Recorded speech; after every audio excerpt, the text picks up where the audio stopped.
Hello, my name's Mike Zock. I'm the engineering supervisor at Des Moines Waterworks. Today we're here on Porter Avenue and we're at the stage of the project where we are installing the water main. As you can see behind me, we've got an open trench and we've got the new water main strung out here, and we're beginning to pull that pipe back into the ground.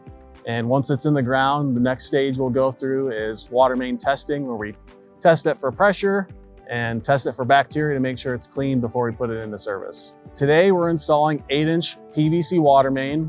PVC stands for polyvinyl chloride, so this is plastic water main that's going in. It is replacing 8-inch cast iron water main that was installed around the 1950s.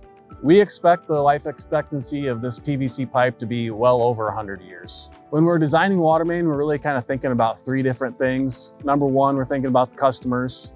Two, we're thinking about the utility. And then three, working here in Des Moines, we're really thinking about the city overall, kind of working in those three lines. As far as the customer goes, we're looking at what's going to impact the customer. So main things are going to be yard restoration. You can see the yard is being disturbed a lot here. After the project is done, we'll take care of the yard, make sure it gets restored properly to pre-existing conditions. With the customer, we talk to them about how their service is going to be impacted.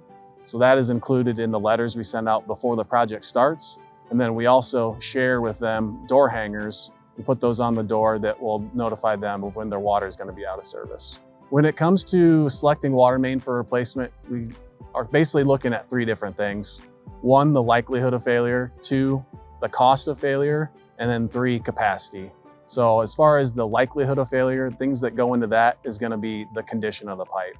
Here on Porter Avenue, this is 1950s pipe. What we see is a lot of these mid-1950s pipe that was installed with cast iron is performing very poorly. As far as the cost of failure, that is also a part of the equation that we're looking at when choosing streets.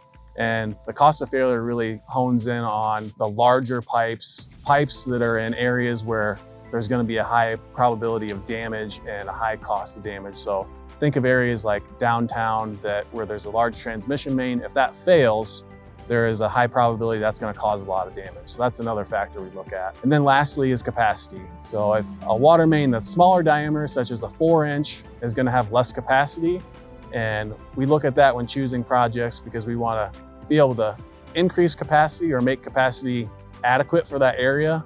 Every 5 to 7 years, we perform a water main replacement analysis. In our last study, the goal that we're really trying to achieve is less than 20 main breaks per 100 miles of pipe annually. And in order to achieve that goal, we know how much money we need to spend to hit that target. So when we're selecting streets, selecting projects on an annual basis, we are selecting enough projects in order to meet that goal. Water main replacement is just another way that we're providing water you can trust for life.